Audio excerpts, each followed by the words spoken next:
Now, what was the hardest part for you personally when making record? Here's where I'm going with this. So let me just kind of educate the masses if I can, right? Yeah. So there are things that you have to do when making a record. It's not just recording and you play your parts and that's it, right? No. Yeah. So after that part happens, obviously you got to get the artwork for it. Yeah. You got to copyright the songs. Yeah, At least the smart ones do. Right. You gotta, I don't know. Social media. You got to grab all the social media tags. Yeah, that's way later. But I'm talking, you got to go to the CD making plant, the vinyl making plant, the cassette making plant, whatever it is. Right. Place your order because it's going to take weeks and weeks and months to get. Absolutely. Right? You have to work with engineers. You have to hit them up and see how they kind of work and what their kind of payment is and this and that and this and that. So now that we've kind of established more details of what it takes to actually make and formulate a record rather than just hitting record and playing and whatnot, what was the toughest part for you personally learning how to do this? Because this is your first record at age what? I don't want to give your age away, I'm gonna be 45. I'm gonna be 45 July 30th. Sure. Yeah. So under 50, what was the hardest part for you? Time. Just getting the time to do it. Truly, I got family. I got 2 kids. I have a girlfriend. I got career. That's the hardest part, really. And just because it's not hard. I mean, just sit in front of a computer to copyright stuff isn't hard. Talking to people isn't hard. I mean, I work with bands all the time, and really, it's just time to sit and do it. That's the hardest part, truly. I mean, nothing was really. I mean, out of my. I mean, I'm not saying I'm the smartest guy in the world, but I ain't stupid. You know. You've and we can branch off this too. Your contact list over the years of just you going out and doing live doing artworks for bands and whatnot. I'm sure you've learned a lot. Oh yeah. I'm sure people have told you kind of how to do it and stay away from this and do it like this. And obviously you have to formulate your own opinion around that, right? Because there are things that are going to work better for you than they say would for me. Right? Yeah. So. But you're a big help on this, man. I greatly appreciate it. You're the I'm one. not trying to insinuate No, but you were a huge help for sure on this. Oh, well, thank you. But I'm saying, like, with your clientele, I mean, that must have played a huge part in just making this less of a headache.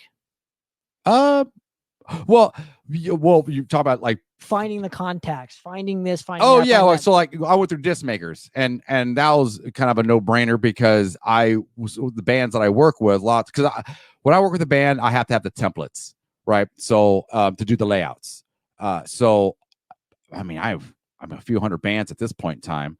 So most of the time they went to disc makers, and I've done from other ones from other labels, other printing places I've never heard of, but and every time they would give me a CD back from disc makers, I'm like, oh, this is like really nice. So that was nice. That was really cool. And they were, I mean, not to give a shout out to disc makers, man, but they were really easy. They were really easy to work with, to upload all the artwork. You can call them up. They actually called me to make sure everything was, they were super professional. I was going to use a couple other companies, but I just like their website. Their website was really easy to use.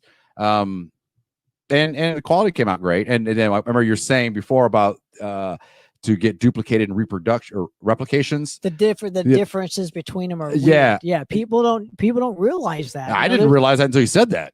Oh, well, again, I wasn't trying to insinuate. No, but eventually this was to come out anyways, for sure. I appreciate it. But I just wanted, but having that clientele again, so that only proves my question as a yes. Yes. It did help you. It helped me immensely in terms of making this less of a headache for you, because when you make a record for the first time, I didn't know what the fuck I was doing. Yeah.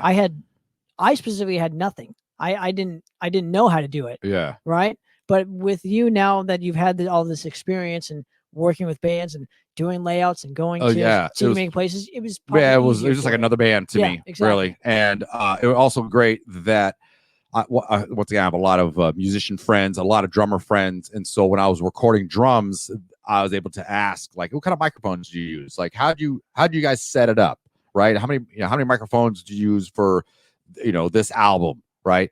So that was really fun. And then I could talk shop. I love talking shop. Like, one of the coolest feelings is I can now talk to go tomorrow, as opposed to just being a fan. But I like your drums. You're so rad. This album's amazing. You're like, no, man. What kind of gear you got? Like, what kind of wood you using? What kind of snare you using? Like, what kind of pedals? What kind of sticks? We could. So I'm not just like I'm a little deeper into it now, and I can have like a serious conversation. Who doesn't like talking shop? Like, I don't know, too many people don't like talking shop. I love talking shop.